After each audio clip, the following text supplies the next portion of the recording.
Hey, Scuttlebutt listeners, thanks again for joining us. As always, I'm Vic. I'm here with Nancy. Hi, everyone. And for those who've been following us, this is a little blast from the past, a little mini reunion, if you will. But we're here with SgtMaj LeHew, our very first guest, devil dog extraordinaire, hard as woodpecker lips, and professional walker now. So, SgtMaj, thank you so much for being here. It is Vic and Nancy. Thanks for having me back in the studio. Yeah, this is really great. Again, I feel obligated to mention that you are an Amtracker. Yeah, yes. So Absolutely. yeah, absolutely. And so this is always a pleasure to be able to share with another fellow Amtracker, fellow Salt Dog.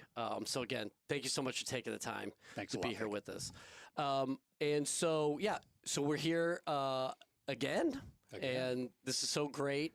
And you've been rambling on, as Led Zeppelin like to say. Yeah, I think pretty busy since the last couple of times that we were out there. You know, having walked 3,365 miles is the official total. I think there was probably a few extra miles in there somewhere else, and it's been pretty busy. We've done another walking event about 3 weeks ago that was up in Ohio, dedicating a highway to some county veterans. Where did you start before that? What's that? So you ended in Ohio, but where did you start on this one? No, the original one was the Boston to Newport. Right. But Right. And this other one here was a county in Ohio that was one of the first counties that was dedicating a Veterans Highway across their county, which happened to be a county I grew up in. Okay. So I went back the day before they were going to do an event as to not detract from that event. Myself and Rocky, who was part of the long road, because we have Ray deployed on the island of Kiribati right now, actually doing some search and recovery. And we went up there for 30 very grueling miles in a single day to dedicate that Veterans Highway. Yeah, that's like a TBS Cert X. Oh, it sure was. It sure was. So yeah, the long road then. So yeah, let's talk about the long road. The last time we had you in studio was about a month before you stepped out in Boston, and you had some predictions, some ideas, preconceived notions about how things would go. Now that you're back, you've had some time to reflect. How did it go as compared to how you thought it would go? A great question, Nancy, because I think overall it started off a little rougher, probably for a couple of Marines that were ground pounders for a majority of their entire careers. You really do believe you have this kind of fake bravado that regardless of your age or anything else, you used to do this all the time. And it really was one of the bigger worries was how long does that muscle memory take to kick in? Because we had to pick a starting date, and I was in here just a couple of weeks before we even picked a starting date the last time. So it was really in its infancy about the concept development, and pretty much it was, you know, we're going to go from the East Coast to the West Coast at that time, and we're going to stay in this corridor using this main highway, Highway 20, as a guiding thing. And that was overall, other than resupplies and having your family support, it was you got to get on the road and you got to start doing that. Yeah, and the thing about muscle memory is your muscles remember that the shit sucks. It does, Vic. And you know, it's one of those things about anything worth doing is not going to be gifted to you. It's earned. And when we were up there stepping off, looking at my family's face, looking at Rocky's family came in, looking at a lot of friends that we have, John Atkinson's family, because we stepped off from Boston, and John and I are doing a project for the assault amphibian community called the Amphibian Tractor Association. Yep.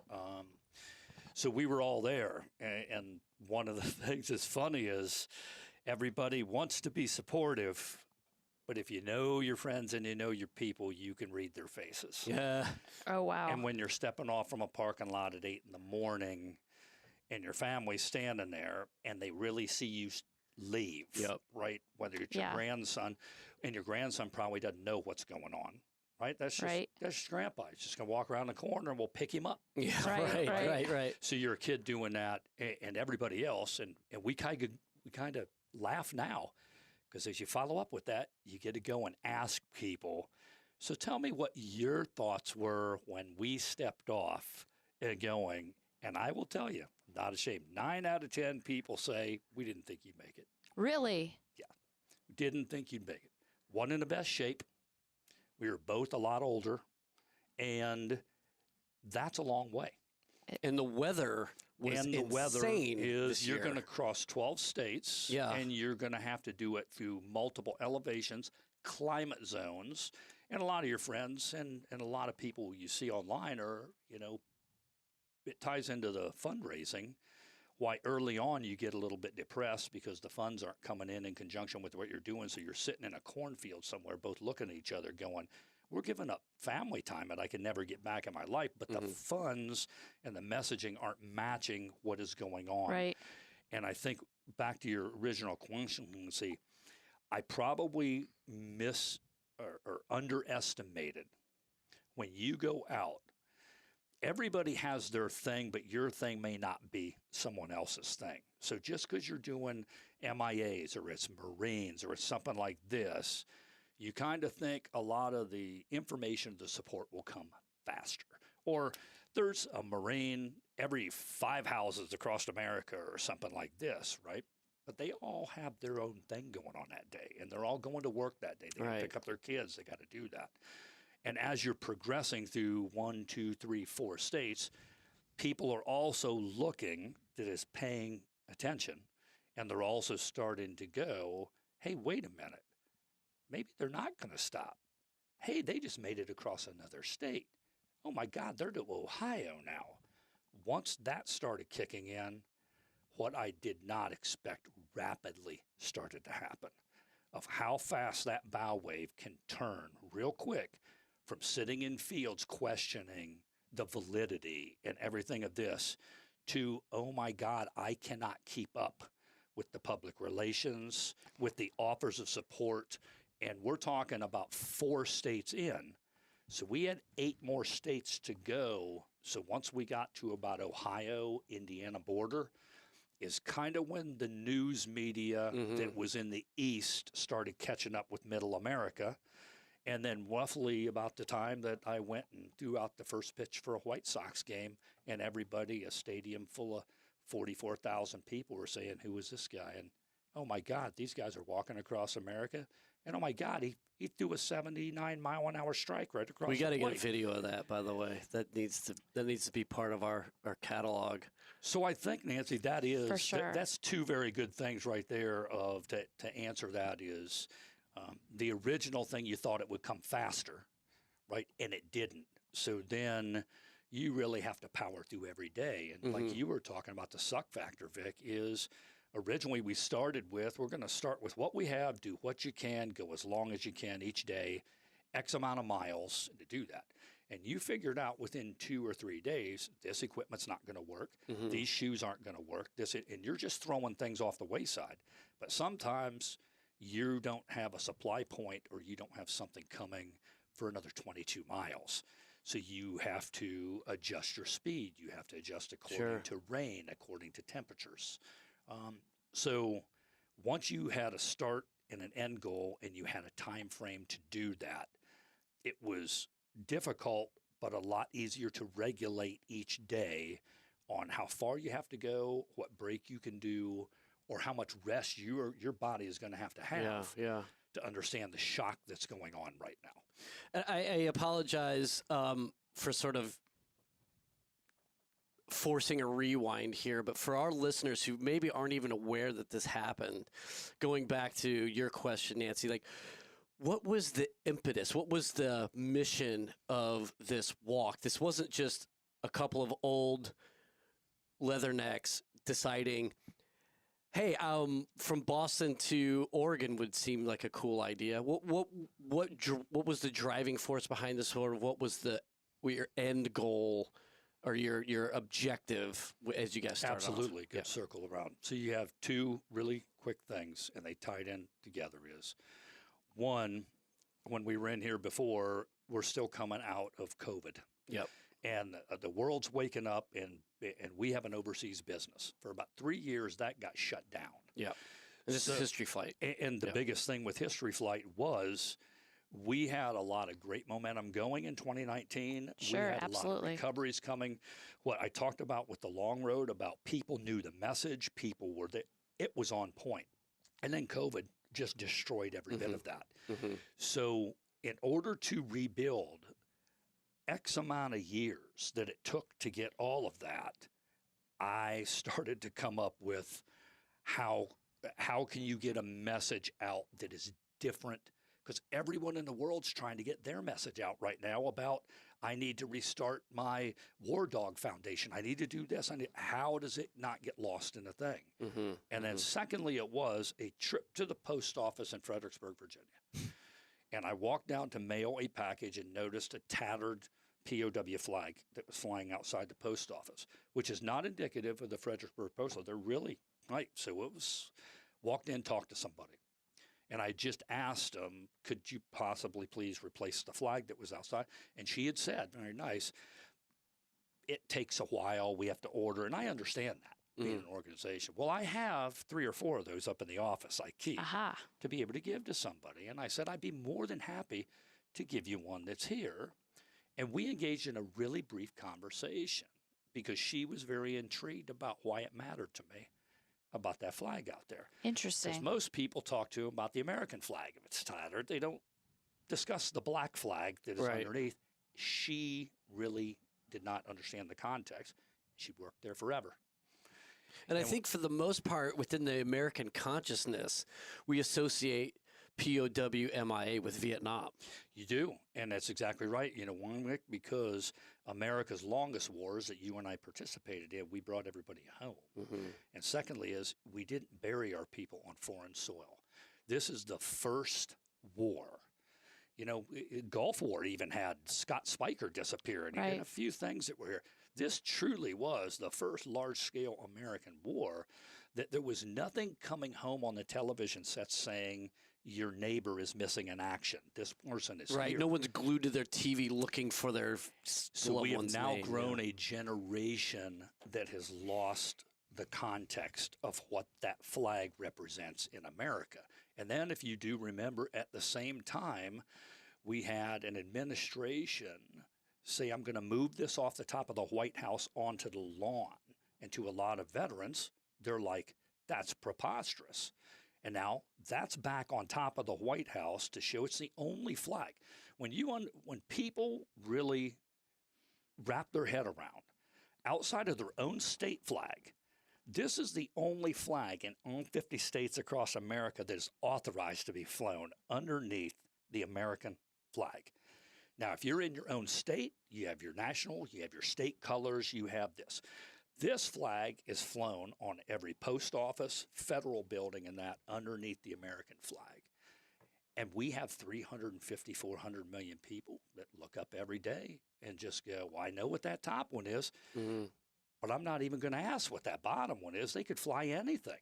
And that's really preposterous to me for the efforts that it took people years ago to lobby to get that.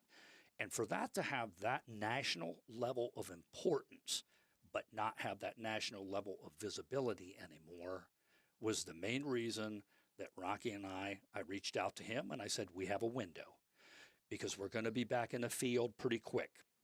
I want to get a message out and I want to be able to highlight this story to America again to reaffirm what that flag is to people and also reaffirm to them that those stars that you may pass by of windows that are gold and everything else, directly tied to that flag, directly tied to the flag that's above it. And it's a connecting file.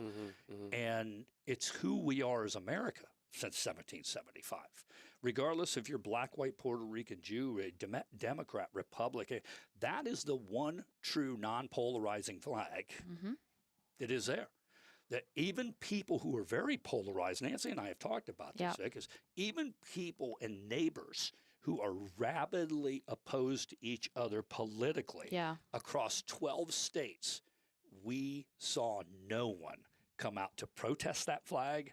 And they all, once they kind of knew, even those people that may be against the war or the military or something like this, would be making donations in support of their neighbor. And you could explain to them, now that I look back, I can understand what that correlation is to that guy's work ethic, that I was my high school coach that was here, and a lot of the things that they couldn't understand at the time.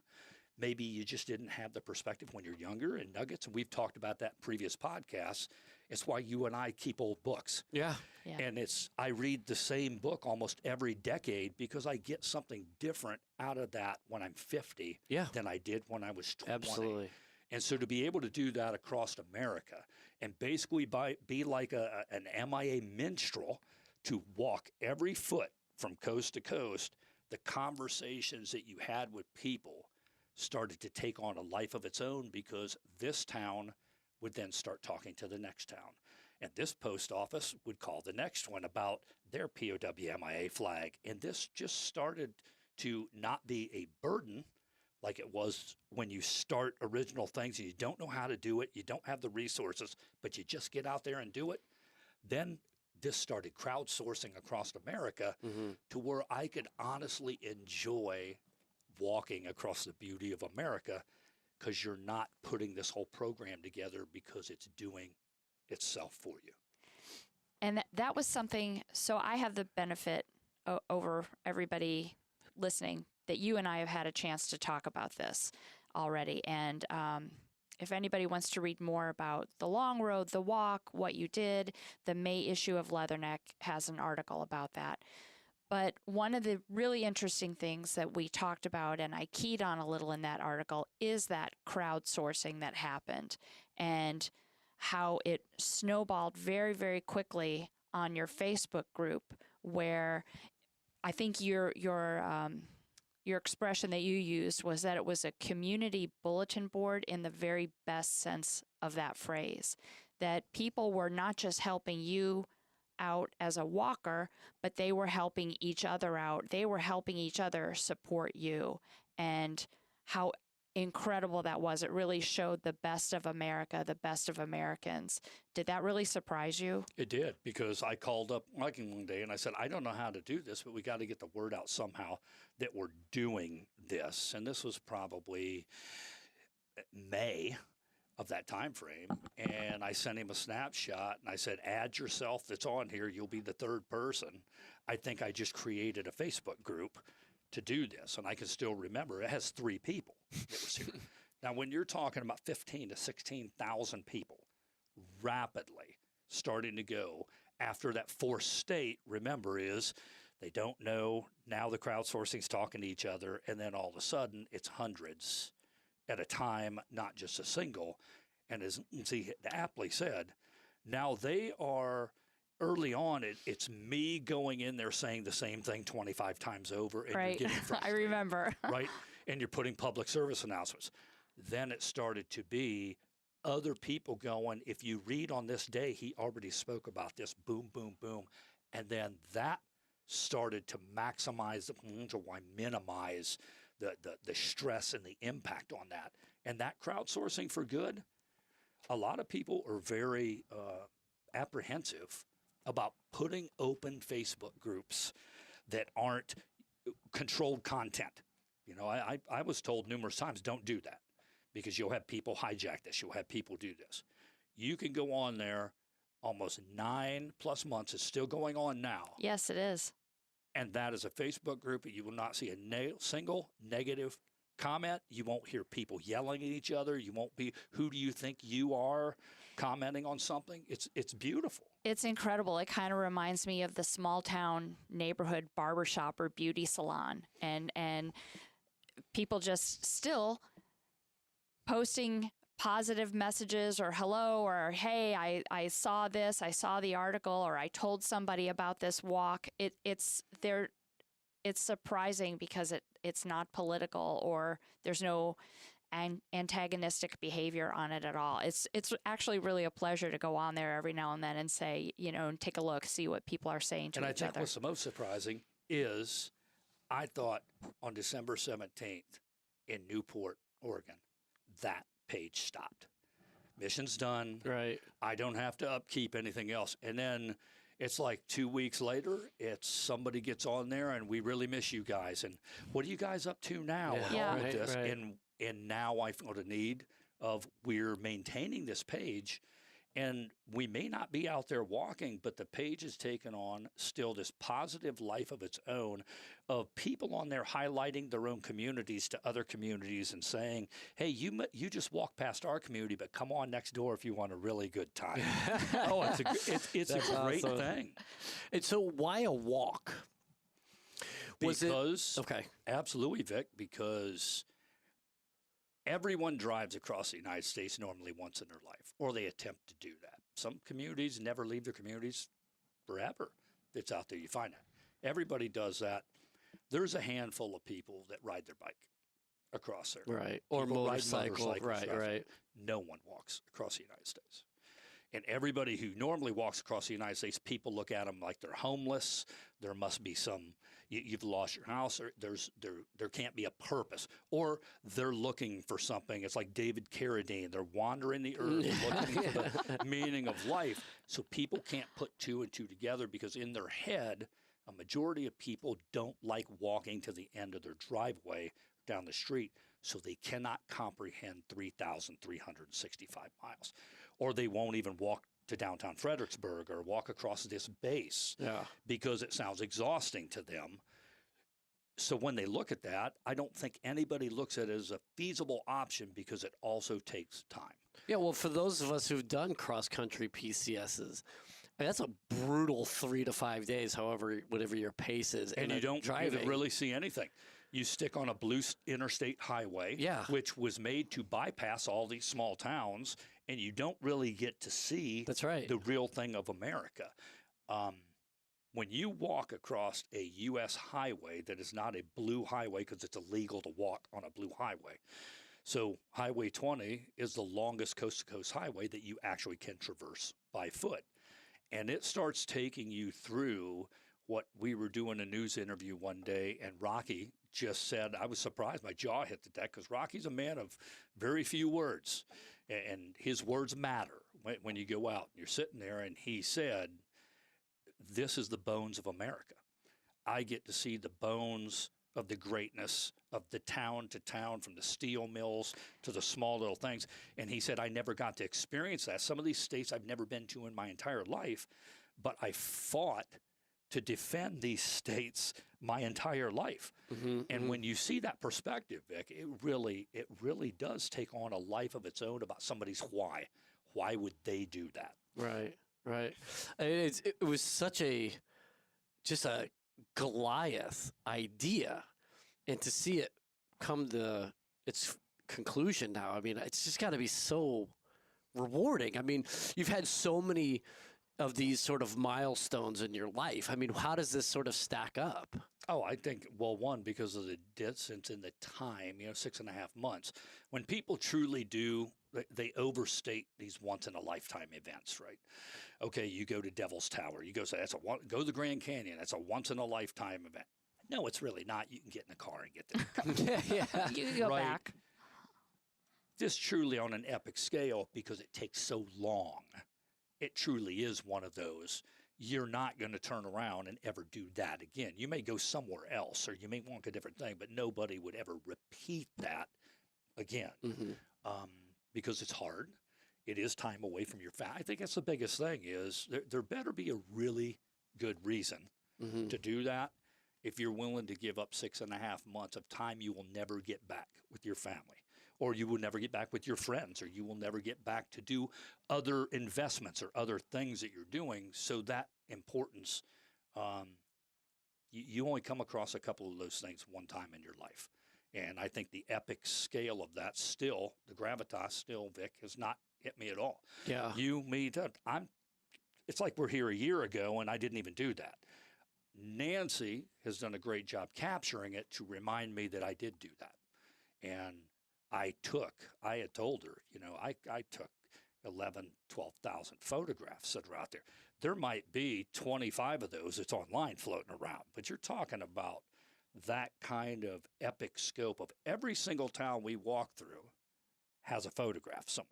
from the entry to the exit sign to the main touristy thing of that town. Right. That sounds like You're a never book. going to see those. No, that sounds like a book. It We does got to totally put sound together like a book. the Long Amazing. Road book.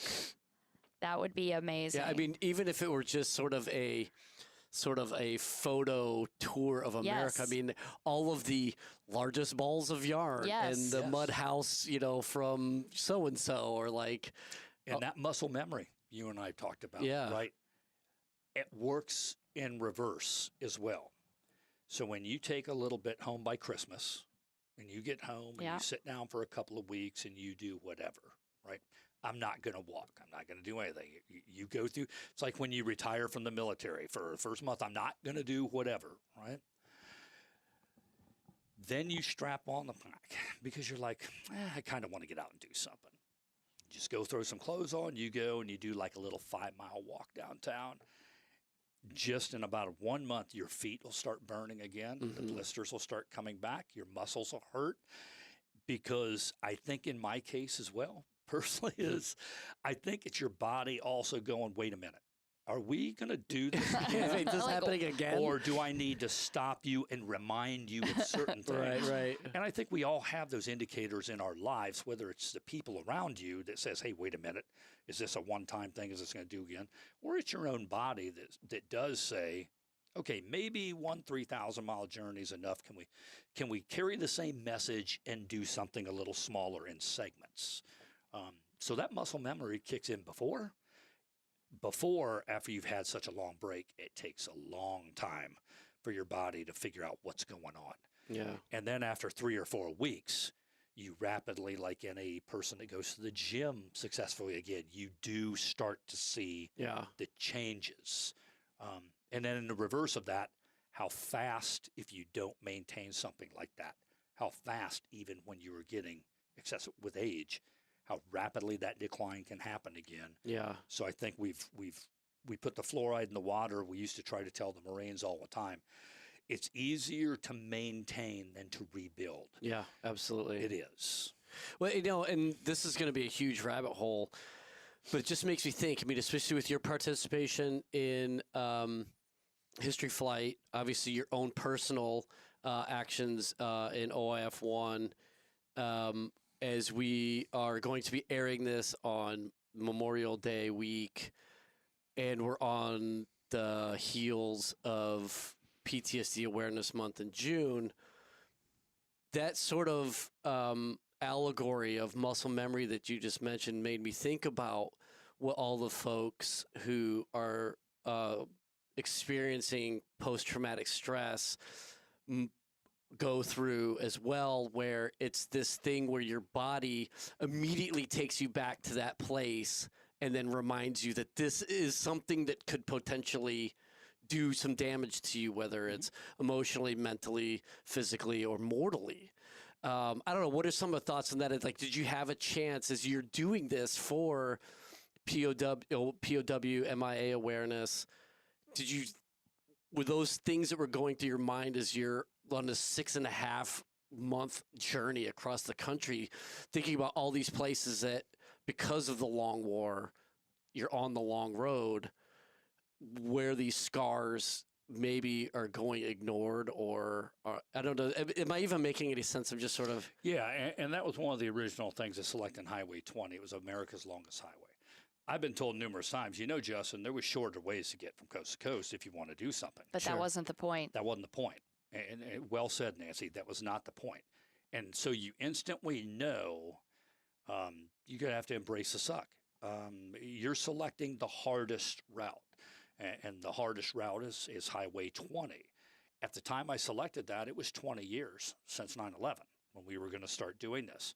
So walking Highway 20 was a homage to the 20 years of this generations of warfare. You have the POW and the MIA, but you also were an Iraq, Afghanistan kind of veteran group that was walking and saying a different narrative than a lot of other Iraq and Afghanistan groups. And it was showing people how you can overcome trauma and tragedy and get on with your lives. We chose to have this in a buddy pair, which chooses to say you don't have to walk Yeah. the long road of life alone. There is friends out there to do it. And as a matter of fact, this is a lot more pleasurable if you bring somebody. Rocky even said and told Nancy, Right. he goes, you know, I'm kind of a loner, but he goes, when Justin got sick out there for a week and get bit by a tick in New York, and I had wound up in a hospital, you know, I walked for 6 days with a 105-degree temperature till we figured out this isn't COVID. There's something's wrong here. Right. And I wound up in a hospital, thanks to him going, you're going in Cooperstown. They put me with fluids. They did everything else. Thank God it wasn't Lyme's disease. What it turned out, it was anaplasmosis. But I had to come off because the medication, you can't be in direct sunlight to do that. Oh, geez. So you have to come off the road. There's no question I can't do this. I got to come off the road for about 5 days, 6 days. Rocky said, I don't want to come off the road. I'm going to keep going. And it was very matter of fact, because between two Marines, I'm just going to keep walking. Okay, I'll be fine, right? He told Nancy, and I was so shocked because she got to interview us separately, which was really neat because you're not all together. And then you get to hear what each other had said to Nancy was their highs and lows. Yeah. And he said his largest low was the week that I was off the road. He said he never knew how lonely somebody could actually get in their entire life. Now, understand, we're in technology. You got a phone. You can talk to people. You can do this. So that is kind of the microcosm tie-in that you're talking about as well in society. Yeah. With a lot of these PTS-related issues and that is you are totally wired to someone 24/7. And when you're walking across the United States, there's only short areas in which a phone cannot contact somebody. You can get a text. You can get this. If I'm lonely, I'll reach out to my wife or I'll talk to the text who's here. So to hear somebody say for 5 or 6 days, even though I'm meeting people, even though I'm doing this, something is missing and I am so lonely that when I saw him come back, it was like, oh my God. Yeah. And that connection to a lot of veterans, I think everybody has somebody like that in their life. If they really and truly look, when you get a walk that far, Vic, you get to think every day about the good and the bad things that happen. Okay? This is a 6.5 month walk. This is a 6.5 month deployment to my family. Yeah. You know my wife then? I thought that was over when you retired. Yeah. Okay? Oh, wow. So now it's another deployment. Yeah. So what was easy for them and hard at the simple time was we're going to go back into deployment routine. 1 month on the beginning, 1 month on the backside. We need to survive for 4 months without dad in the middle or whatever. And my daughter, my grandson, mom gets them all together and says, we all know how this works. Yeah. Don't bother him with this. Don't do this. He will reach out if he really needs something. But if you don't hear from him in a couple of days, everything's okay. And then my family went back into muscle memory of we've been through this before. Right. And we're going to treat this like a deployment. And when you're out there walking, the thing that always helps me, Vic, combat the good and the bad, like the dichotomy of both, that it seems that a lot of other veterans, for some reason, have some poor coping skills with certain things is, around every bad incident, there's a lot of good incidents if people would just open their minds to look what was going on at the same time. You know, you see in some of the most traumatic times in your life, some of the greatest things human beings have ever done all around you. And you get to recall those. And you get to recall, like you hear people talking about watching Brady in the Super Bowl. Well, I got to watch that corporal when he was in the Super Bowl. Yeah. And so if there's a negative thought that seeps in, I can always transpose a positive one. That kind of balances that out. So the scale really doesn't go and swing one way to another. Because when you are out there and you're walking across certain stretches of highway for 70 miles that don't have civilization, Right. you know, It's crazy. you can have a lot of negativity Sure. creep in real quick. Yeah. But when you look at, my God, man, I've never seen a sunset like that before. My God, that farmer is out there tonight in a Nebraska town. We pulled off one night on the side of the road, and we just sat in a parking lot. We were leaning against a building, and it's pitch black out. We're done for the day, and we're on the outskirts of a town. And we watched what I swore up front was a drug deal happen. Meaning this shouldn't be happening here. Yeah. These people don't know we're here. It's on the outskirts of town. Lights are out. This truck's been parked here forever. This other truck's pulling up now. And you're like, I read stories about things like this. And then you watch a wife with babies and children get out of the truck that's been parked for a half an hour with the lights on. And the big rig that just came out of the field pulls up next to the truck. And the 4 other kids that's been traveling around with their dad that day in the cab get out of the truck. And that's the battle handover of the kids back to mom because dad wants to see the kids, but dad's got to work. And this is the way that we're going to make this work as a family. This wasn't divorced couples. This was her giving food off, getting kids back. Here's some other ones. He goes on to do that. And that is America. That is how a majority out there across the heartland of America, that's how they're making a living every day. Yeah. And it really gets you to kick back and sit there and go, walking 20 miles today isn't all that freaking painful. Watching what I just watched right there, watching how these kids are growing up, how they're putting food on the table to do that. But the funny thing is the way that family's making it happen as a family, I don't have too much of a doubt that those kids are not going to grow up watching a great work ethic happen. They're not going to be dependent on social services to do things. Right. They're going to remember this is what my mom and dad did to keep us together, and this is what they gave us for our life. And we saw that across 12 states. So a walk like that does help a lot of what you're talking about because it gives you a mass perspective that you're never going to get on the phone, you're never going to get watching the TV, and you're never going to get on social media because you're watching it happen. And Nancy and I talked about this huge is when people step away from a TV screen, put their phone down, do yard work, do anything else like that, and they're not constantly being bombarded with information. A majority of people do not do what it takes to verify or validate the information that they are receiving or saying. They are just reading one thing, that's the gospel, I'm getting it from here. When you walk across America, the gospel is what you're seeing.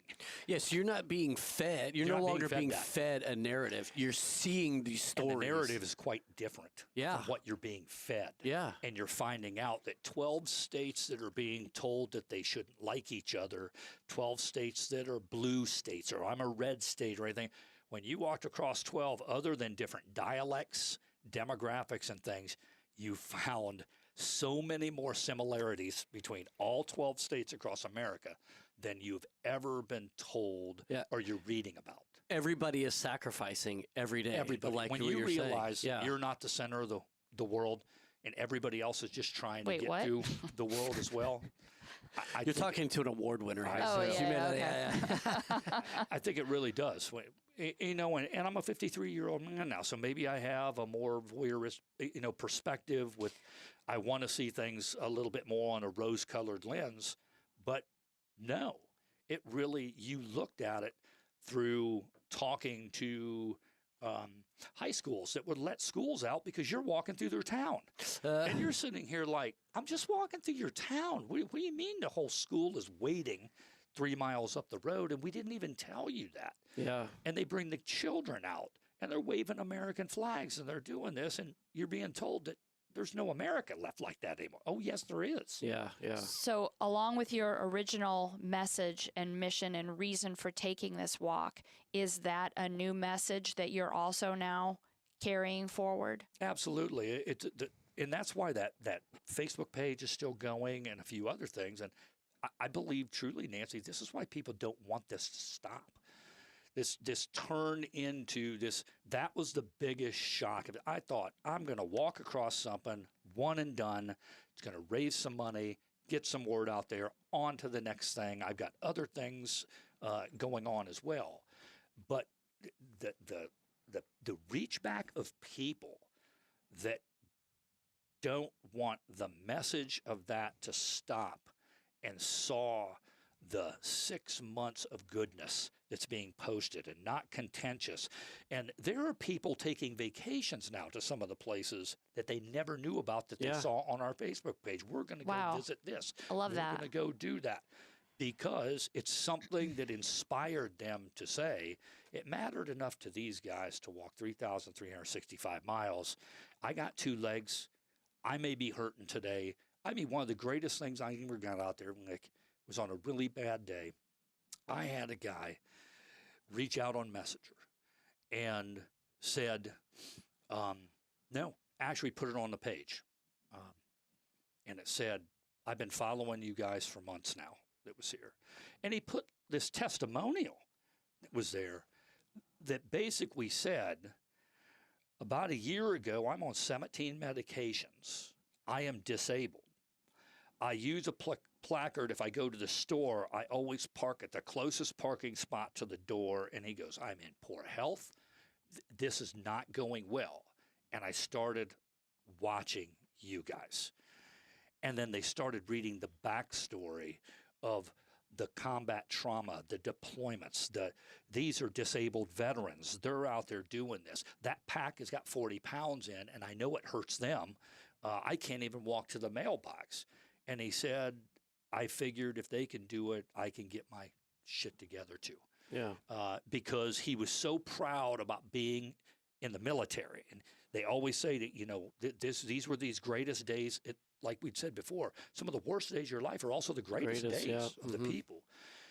And mentally, he wants to be that person again, but physically he can't. But there is no can't. It is that Arthur Ashe thing of you don't have to walk 3,000 miles, but you can walk 300 feet today. Or you can do what you can do today and then take the smaller steps. He started walking to the mailbox and back. That led to the end of the street. That led to the end of his neighborhood. That led to going and digging out a pack and just putting a little things in it. Yeah. Because it made him feel like he did when he was in the military. And then the good memories start flooding in. It's like endorphins kick in. It's like, I can do this. I can feel good. And I'm sure at the time his family's looking at him differently. Maybe people are saying, wow, you know, this is really great. And before you know it, he's telling us, I am on 2 medications and not 17 now. I take the farthest parking spot away from every door I go, and I do not hang a placard up in a handicap spot. He said, even though I know I rate to do that, there's somebody else that needs that spot more than me. Yeah, yeah. That's phenomenal. And to watch that transformation off of just walking and posting each day is amazing. So to shift gears just a little bit, how did it go in terms of the fundraising and awareness for History Flight and MIA recovery? Did you reach the goal that you wanted to? I don't know if there was ever a goal that was really set. I think the goal was on the awareness, absolutely. On the fundraising, I don't know if you really knew what was possible to set a goal. You just kind of knew it probably should be more than $5,000 if you're walking, maybe $1 a mile or something like this. But when we were done and finished, we were somewhere between $250,000 to $300,000, and now that page and everything else is going, we're over about $400,000 of this entire thing. And that I'm not walking at all now, and the donations are coming in. Oh, that's great. Right? Because it has manifested itself. And is all that coming through that Facebook group that you mentioned? Like, it is. And the reason I did it with Facebook, you'll hear, oh my God, I'm not on Facebook. Or I'm not, you know what? It gets exhausting managing multiple social media platforms. Especially those first 4 states when you're the only one doing everything. Yeah. And you have just walked 24 miles that day, and all you want to do is crawl into a farm field and die. Right. That is it. But I have to take 10 minutes or whatever and go through all my thing and to build the narrative, or else it defeats the reasoning for what's going on. So we chose to stick to that.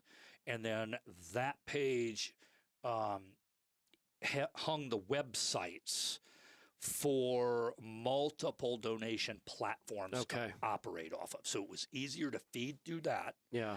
I probably could have doubled or tripled if you're Snapchatting, Twittering, or anything else. Or the next time, one of the greatest things is when Ray Shinohara came out after we were in Illinois and he showed up to walk the rest of the way. Ray was really into wanting to be a social media person. And he really wanted in his life, he wanted to kind of start a business of generating content for things. Welcome aboard. Yeah. Here's what I need you to do. Wow. And once we got drones and he's taking aerial footage, and now he's learning and mastering this from state to state to state too, which is giving him tools for success. There's personal growth here for every single one of us. That's an awesome story. Yeah. Well, we'll definitely be sure in our show description to post a link to that Facebook page as well. So, you get dozens of extra supporters from Scuttlebutt. Dozens.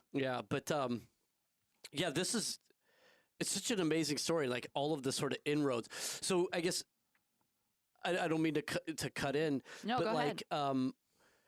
So you're mentioning that somebody joined up to walk the rest of Illinois with you, and I don't mean to be overly dismissive, but it does remind me a little bit of like in Forrest Gump, where he starts running, right? And then all of a sudden he has like this massive, he's by himself, and then all of a sudden he starts getting this massive following of, did you have that where people just coming on board to do like certain legs with you just to be a part of it? We had a guy that was in the Air Force, uberly motivated, showed up with a water bottle, set of tennis shoes, and some things like this. And, he wants to walk to the next town. Okay. He's out there. To all of us at that point, the next town is nothing today. We're going to be able to get to that 17 miles, 18 miles, or whatever. It was awesome to see the perspective of him because you bring him on as a teammate. You know his goal. Like you said, he would like to get to the next town. You're doing a no man left behind kind of thing, and this is a veteran. Yeah. So we're going to help you. Now, one, this is going to slow us greatly down today. We have to take more breaks. We need to have more water, whatever. You're not conditioned to do this.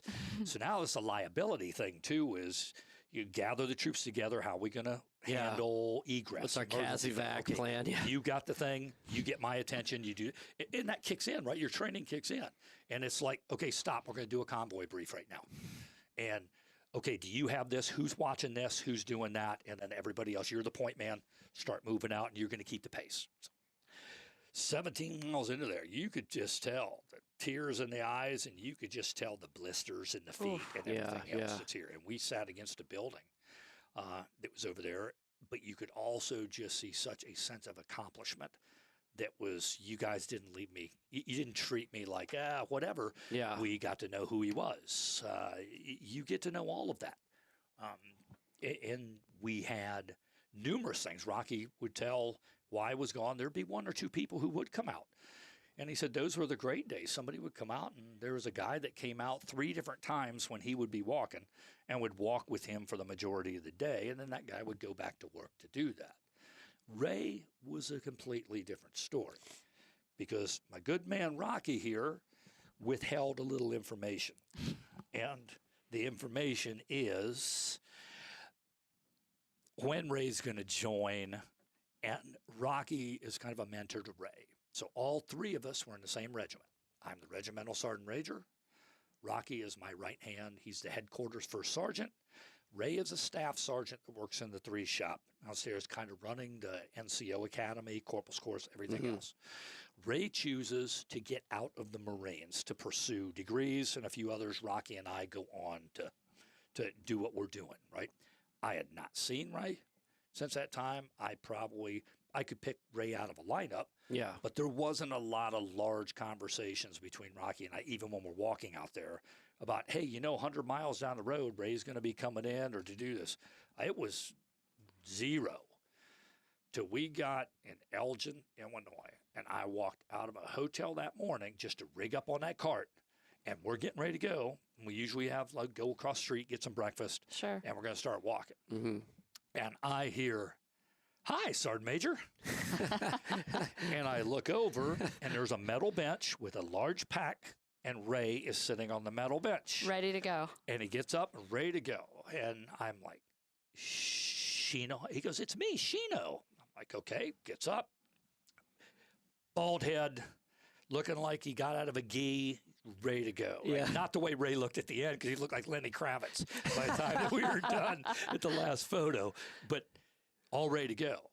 And you're sitting here going, okay, day 2, whatever you have. Well, how far are you going to go? No, I want to stay the rest of the way. From Elgin, Illinois to Newport, we're talking months and still thousands of miles to do that. And right now, you're not conditioned at the level we are to do this, right? So all of a sudden, it's like same thing in combat. The plane goes to shit on first contact. No man left behind. We're going to do this. Love you to death. Fall in. Adjust the pace, adjust the route, make sure you treat the blisters, do the thing, and you get this. And then you sit there and go, okay, logistically, that's another mouth to feed. That's another. More water. So when you're saying, Nancy, what did you not plan for when we talked in here the last time? Yeah. You planned for 2, you have 3. Probably took a little bit more time on the roll to adjust how to do that as you're walking miles going, okay, here's how we're going to do this. Yeah. And then everybody here, like any valued member of the team, everybody has to have a thing. Like, I want to contribute. Mm-hmm. How do you want to contribute? I can do this. I need that. You can do this. You can do this. And that managed all through that walk to be able to have personal conversations, get to know people's why when we do that. Yeah. And it also allows you probably the longest job interview in the history of job interviews. Yeah, sure. It does. Good point. Because you get to assess the right person. Because there is no shortage of people who ever call or knock on your door wanting to do this. Really? Oh, yes. But 99% of those have no business doing any of this because they want to go out, they want to be on a site, they want to take a couple of photos, they want to show to their friends that they're recovering MIAs or what, and I'm done. Okay, so that's $5,000. That's right. Right, that is. You really have to have people that want to do it for the right reasons, and you got to show them what it's going to take. Yeah, that their commitment is more than just at the surface level. Because you're talking about giving up something in your life to try to do a certain thing here. And Ray is out there on the island of Kiribati right now, helping out the recovery crews as the team leader. And so you're out there walking and you're talking, and here's how we're going to make this happen. And then here's how we're going to be able to do this. And then here is what, you're in a field one day and he comes to you going, I want to do what you want to, I want to do what you're doing. Okay, you're serious, and I'm going to see how serious you are. It's pretty serious if you're willing to do your blood, sweat, and tears to walk thousands of miles with a bunch of guys. My goodness. Right. Really is. And he did tell me that, Ray did, when I talked to him, that at the beginning it was tough because, like you were talking about the blisters, you guys were already body hardened. Yeah. And he said there were days that he wanted to quit, but being a Marine, he knew there was no way he could quit. And also he said being with you and Rocky motivated him to press on. I think everybody over that long of a duration motivates each other because there is highs and lows of everything. Yeah, there's no way you could keep. There's no way. You will know somebody euphoria. intimately. Yeah. And you will know somebody a lot better than you even did in a combat deployment. Because on a combat deployment, even if you're sleeping in an MRAP or somewhere else, you're away. Or somebody goes away for 6 days and they come back, on a different fob or patrol. You're with the same people every minute of every hour of every day. And no other people. And no other people. And no other people on that. So you better if you're going to do something like that, you better have a very solid foundation. If people are thinking about walking across America or doing that, I would say the number one thing, other than your own physical health and that, would be the selection of the people that you are choosing to go through life with. Yeah. Which the long road is a metaphor as well about the turnout in life. The selection of who you choose to associate has a lot to do with your own personal growth or restrictions in life. Absolutely. And that just amplifies that out there in spades. And it also, with the PTS, gives people something to look at and go, I want to do that. That makes sense. I can do this. And now it gives them a blueprint. Because like Nancy's saying, I had a white piece of paper.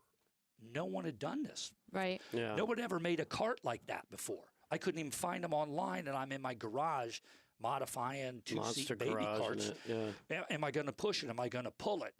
The best thing about that, and the best thing about what you had done with that as well, Nancy, is now if there's somebody out there that has an inkling they think they can do this, that just added to the catalog of life where someone can go, I'm going to do it a little bit differently, but I don't have to start from zero. Yeah. I can look at what these guys did. Yeah. Yeah. And that's a pretty neat legacy. No, that is really cool. I mean, it really sort of speaks to what I'm picking up as a theme here is this idea that being in connection or being connected with people is more than just having a connection. That there's really something more to this long road than just sort of proximity, which proximity is huge, obviously, but it's more. And it's like you said, like that really sort of having that selection and then leaving that legacy.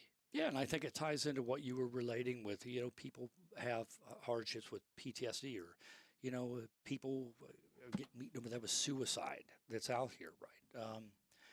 A long road represents this. I'm a firm believer that your life, right? There's been no two lives. Even twins are different. The long road is your life, the context of your life, okay? There's no blueprint for how to do it. You have to do it the best you can with the tools you have and the time you have, and do right by others along the whole path. When you finally understand, there is going to be a lot of miserable failures along that timeline. And you don't get wrapped up into, today I'm a failure at this, or what are people going to think about when they think about this. And once you weave in that I'm getting to the end and it's not up to me when the lights go out. I'm going to ride the train until the lights go out. And that's not for you to decide when the lights go out. Everybody's lights go out at the end of this ride. Doesn't matter. Everybody, through different ways. Okay, there has never been another one that has been able to be like, oh my God, let me pattern my life after that individual. They managed to live for 5,000 years because I don't want to either. That sounds absolutely exhausting. Right. Yeah. To me, you won't be 25 for 5,000 years. So when you don't get wrapped up with what's right in your face right now that you're failing at today, you really do find that that sun does come up. You can reach out and you can find out to something, and sometimes you're going to have to make that reach out, and other times you're going to have to answer somebody that does that, because no matter how badass anyone thinks they are in the context of the world, no one ever got as far as they did or as successful as they did by themselves in this world. Whether your parents influenced it, whether your teachers influenced it, whether just individual conversations influenced it, you show me a person out there that can stand on a mountaintop and say, I did this for 80 years all by myself. You know, somebody didn't fudge a grade to get me through something. Somebody didn't like me a little more than the other to help here. And when you do realize the context of that and step off that platform, you find out you have so many resources, you have so much help, and today really isn't quite as bad as you really are making this out to be. Yeah. Right. Yeah. Well, I think back to the old Dos Equis ad campaign of the most interesting man in the world, and Sergeant Major, here we are. Yeah. Oh, It's pretty awesome. It's I like you. it. Where can we find you? What's next? What's on the horizon for the most interesting person in the world? Well, I have quite a few things. If it's up to my wife, it would be less. Right. Not what's next or anything else. So this year, I'm the national commander of an organization called the Legion of Valor, which is all the Medal of Honor and Service Cross recipients in the nation, and being the first elected post-Vietnam national commander has kept me. That's amazing. Kept me pretty. I wouldn't say kept me pretty busy, but kept me looking at white paper again, going, how can you make something better? How can you make an organization that competes with a million others for viability, visibility? And this is an organization that Vic, that 70 years ago, the commander used to walk right into the White House and talk to the president because it was the premier veteran service organization in the nation of very elite warriors. Yeah. Now there's 350,000 veteran service organizations that are out there. So a lot of the older ones have become more fraternal over the years than they probably have been active. So you're kind of looking to take a new scope. How can this influence? Because these are a repertoire of people that should be talking in high schools, ROTCs, anywhere else. Because Congress. not only are they the people who survived a traumatic incident, a majority of my membership is in their 80s and 90s. These are people who are successful in life, not the military. Yeah. And they were all have a medal that was earned in a very traumatic circumstance that they could have just quit in life. The combat trauma is too much. I could have took my own life. I could have done this. So Nancy's heard me say it before. A lot of my heroes are not, they're the elder. They're people who have made it 90 years in this world, that's down at your local retirement home, that's sitting in a wheelchair because maybe their family doesn't. That person managed to see problems and get through them to be able to live to that age where a lot of other people said, I can't handle this, and they left. I want to talk to that person. Yeah. They have the secret sauce. Yeah. And we should be highlighting more of those stories, not so much of, it's a flash in the pan. Let's see the catalyst on how that Medal of Honor was earned. Yeah. You got it, right? But what's more impressive to me is how you just lived the next 66 years. Those are our tribal elders. Our tribal elders, very well said, Nancy. And we in the United States do not value our elderly as much as a lot of other countries do look at. They are the tribal elders. They're not a throwaway. We need them here to do this. Yeah. And they also want to be involved to be able, they want to get a little push to get out there and take 30 minutes with somebody to pass on that chief of the Indian village kind of knowledge. Well, sure. And I mean, yeah, it's easy to sort of dismiss it as being sort of grandiose or, egocentric. But at the same time, I think the vast majority of people feel like I have this information that was hard won, hard earned. I don't want you to have to do that. So if you just listen to me and just give me a forum briefly, I can maybe help you navigate these roads, and rather than watching you make the same damn mistakes that I made, and maybe you aren't quite as fortunate as I found was. out in my life, a majority of the people I gravitate to is not the person at the bar telling you everything about what they did. It's usually the quiet person at the bar that isn't telling anybody anything over there. And when you sit down and have a beer next to them, you find out, oh my God, this is a fascinating life. Yeah. And this has a full life. And like you had said, it's not the bravado. It's not sure, there are people out there on speaking networks, or because they have this, they have access to something now, and they're selling a product, right? Yeah. Everybody in the world has some information that they should be passing on to somebody, because like we said, no two lives are different. And maybe more, Vic, it's motive, right? Yeah. I wouldn't say judgmental, but I'm very apprehensive about people's motives. Sure. On why are they willing to give me this information? Is it because they need me to get something for them to do that? Or is it these kind of conversations that are given free of charge? Yeah. That are just like, here you go. There's a bazillion people out there going, I'm not speaking on somebody's podcast unless I get $20,000. Well, you know what?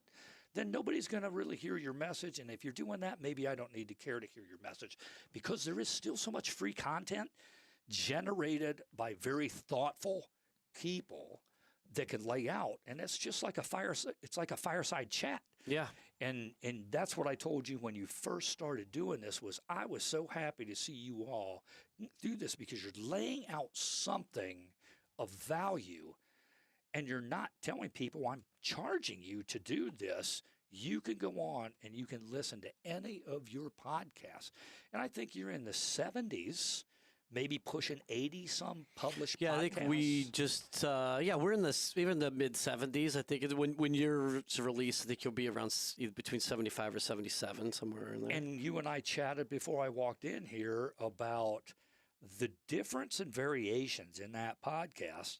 It isn't just a bunch of combat leaders thinking about this. It's industry leaders. It's civilians, military people. It's people who are never in the military but worked around the military. It's people that haven't been in the military that says, here's the value in transition that I look for in a veteran. And that Scuttlebutt podcast, I listened to the General Rubertus one the other night. Yeah. Here is, if you would probably say, give me a list of the top 10 generals of any Marine walking around that's here.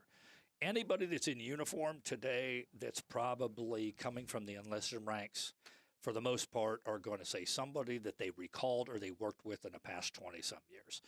If you get a captain or a major or somebody who's been through some schools and a handful of through the university, and they've had to do things in college, they're going to give the Shoops and the Pullers and a few other ones. I've never met anybody in my life that did a dissertation on Rupertus. Mm-hmm. None. Mm-hmm. I know who he is, being a historian. He also ties into a lot of my Bougainville island hopping campaign study because you can go through people's personal histories and actually find little nuggets on they were there at this time when bulldozers were covering up people. Yeah. And so to listen to that podcast and watch a member of his family that is a direct descendant talk about how fascinating it was to have, this is my grandfather. Yeah, right. This is my legacy. But it wasn't like we just walked around and beat everybody over the head with the Rupertus legacy. Yeah. Right. That book is still like that. It's engaging. It comes from a family member's perspective. And it's every family out there that's ever worn the uniform has a story like that. Yes. Yeah, exactly. Every family has a story like that. Exactly. And we have an entire Gray Research Center that's world class over there that gets to show people what those stories are. Mm-hmm.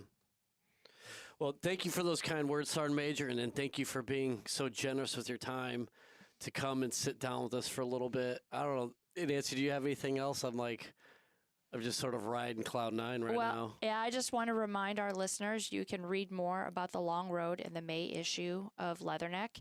And to make a donation, it's historyflight.com/donate or teamlongroad.com/donate. They both intersect with each other, so you can't go wrong. We'll definitely get those in the show description. We'll get your, I'm sorry, what is it? The Legion of Valor. Legion of Valor. And that's an open source as well. They can type in Legion of Valor, and it gives them thousands of citations in history that I really wished when I was a young sergeant I would have known about the organization. Yeah, I'm honestly just hearing about it. I would have been able to have a database to print off something and hang in every window down the passageway that you can try to assist the Marines of today with reflecting on not just the Marines, but it's a repertoire of everyone. Mm-hmm. And when you're trying to get at the root cause of a lot of the old issues that are new issues and the new issues are old issues again,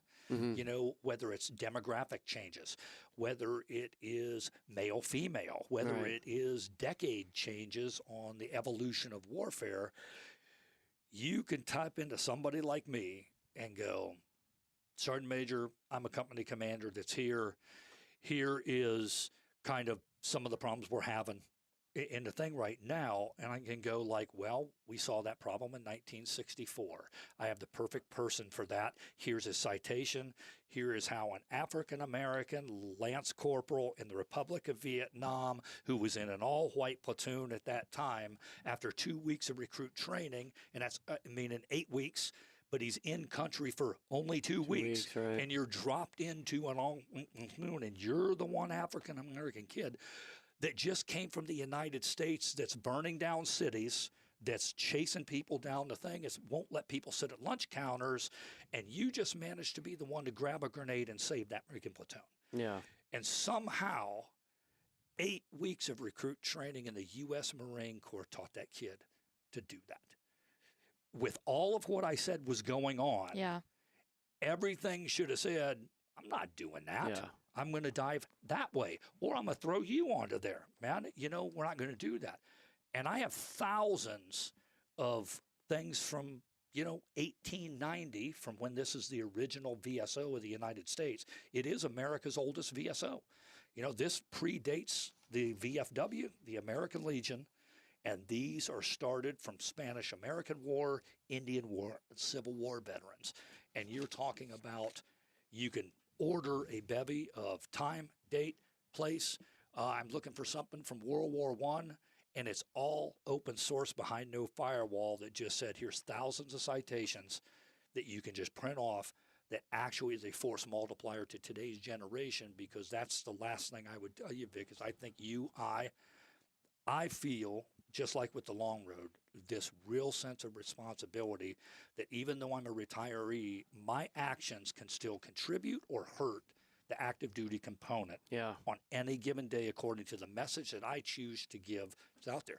There is somebody who's going to listen to this podcast. If I went in here and started wanking about how my generation had it so much harder than that, how's that given the sergeant the confidence that they need out there today to sit there and reinforce that, you know what, regardless of what's going on the left and right, we're still the baddest apes on the planet out here. You are Marines.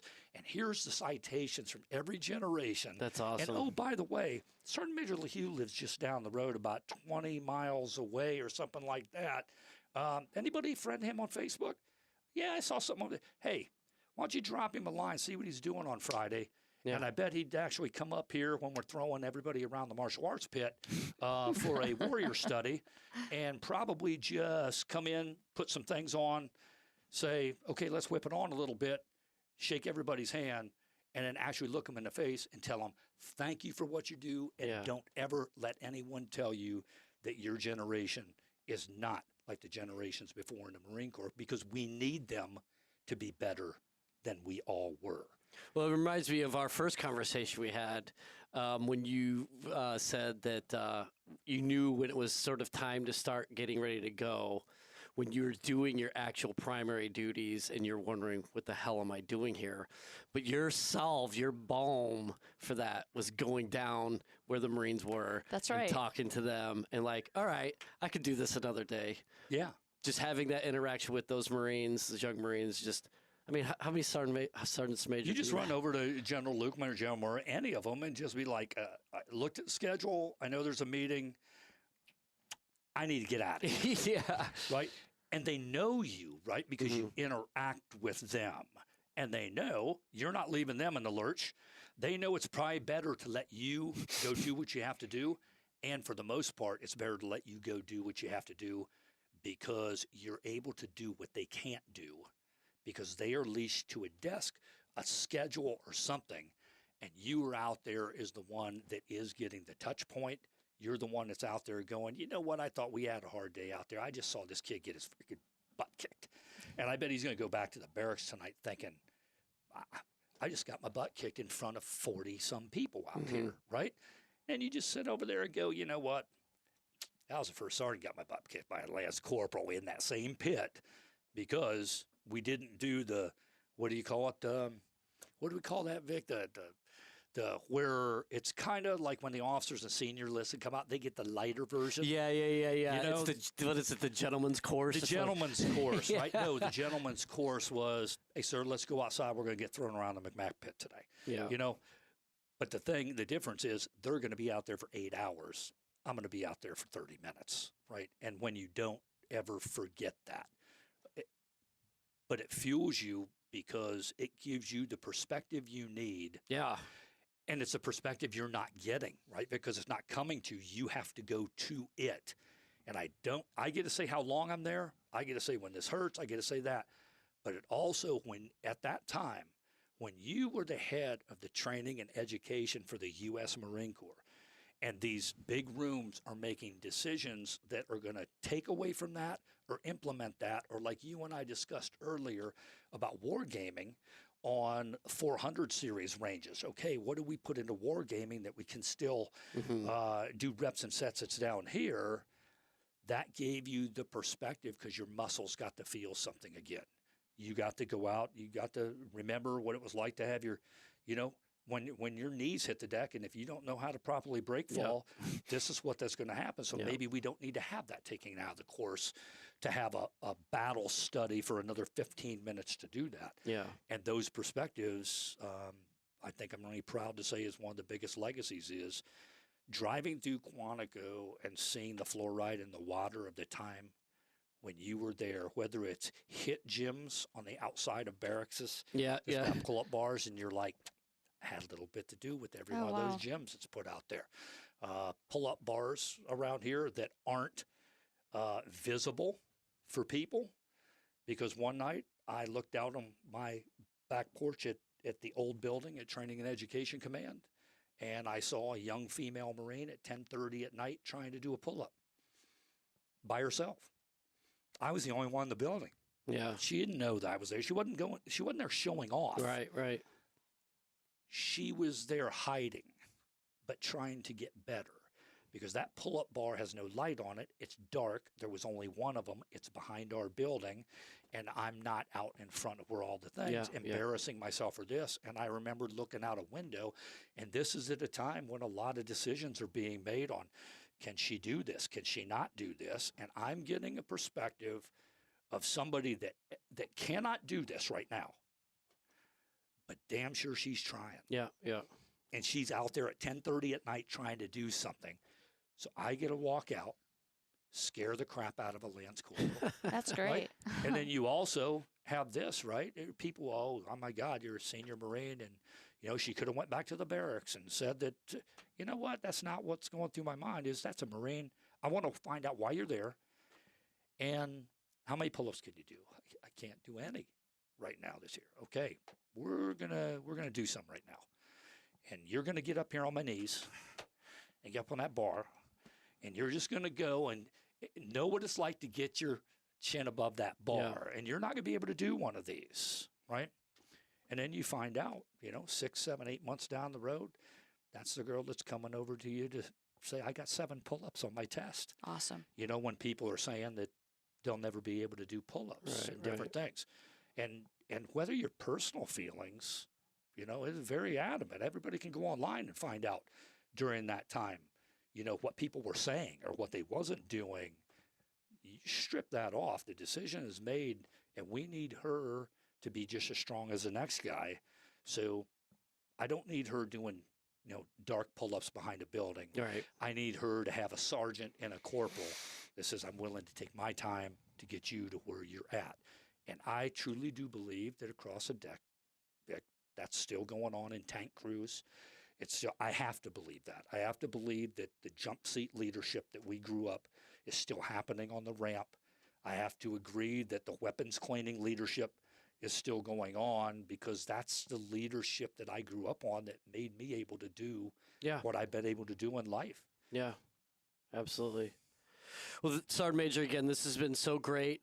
I would be remiss, though, if I let this interview or this episode go without mentioning our Marine Corps Heritage Award winner, Nancy. Thank you. You broke my, you know what?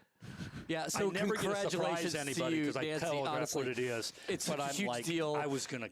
This Saturday, you, you received your award for journalism. Yeah, congrats, man. Thank This you. is What did that feel so like, cool. Nancy? Thank you. It was, I'm still thinking back, looking at the photos, because it went by. Yeah, I'm actually surprised you're not wearing your medal today. But Yeah, you should. You should wear it everywhere. I should wear it every day. it would go with I your don't know. sweater. It would. It really would. I don't know. I threatened Mary Reinwald, Leatherneck editor. I said, hey, do you think it would be okay if I asked the Marine Corps Heritage Foundation if they could swap out the medal for a tiara, just to see her Yes. face? Oh, yeah. Mine would have been one of those. This I would is have why we asked roll for with one you, of those, Nancy. You're always WWE taking it belts. to another level. You're Yeah. a visionary. Yeah, If I'm you a got one visionary. of the WWE belts, though, that would have been awesome. It was actually really great, and the best part about it for me was to be among like-minded people, among other writers, photographers, creative types who Those creative types tell the Marine Corps story and are passionate about telling the story, not just of the Marine Corps, but of individual Marines. And that was really an incredible place to be. And Can you enlighten the leaders or the listener base on what specific article that they could actually go and look for that Yes. led to your award? This was for an article I wrote about astronaut and Marine pilot Fred Hayes. And that's the other thing I wanted to say. When I found out I had gotten the award, I contacted Fred immediately to let him know and to thank him for allowing me and trusting me to tell his story. Because that guy, for 50 years, people have been at him, hey, tell me about this, tell me about this. And I was just one more person coming at him to say, Mr. Hayes, would you mind telling me your story? You remember that time you were in Apollo 13? Yeah. And you remember that time? Yeah. And he was willing to do that. So I contacted him, and his response was, essentially, it wasn't me, it was you. It was your writing that won you the award, not my story. And that just speaks to what a great guy he is, but also it something that's kind of Marine specific, as I've learned over my last 16 years with Leatherneck, that you all are very much a different breed, and it is my great honor to tell these stories to people. Well, you do an amazing job, and like so well deserved. Oh, thank and you. honestly, I'm so happy for you. Thank you. It's such a great accomplishment, and it's such deserved recognition Thank for you. your work. So I appreciate that. yeah, Thank I want you. to make sure we get that on air. All right, I'm embarrassed now, but thank you. Yes. Well, we'll close on And that. rightfully Thank you. so. Sergeant Thank Major, you. again, I mean, I would Thanks, say Vic. goodbye, but I think probably it's more apt to say so long, because I know we're going to have you back on. You just do too many amazing things to not have you back on the show. Yep. So can't wait for next time. But for today, thank you so much for being with us. This was awesome. Thanks a lot, Vic. Yep. Thanks, Nancy. Thank you. All right, listeners, have a good one. Scuttlebutt is a production of the Marine Corps Association. I am William Truding, but you've also heard the voices or contributions of Vic Rubel, USMC retired, Nancy Lichman, retired Frazier. The opinions expressed in this episode do not reflect the official stance of the Marine Corps, DoD, or Marine Corps Association.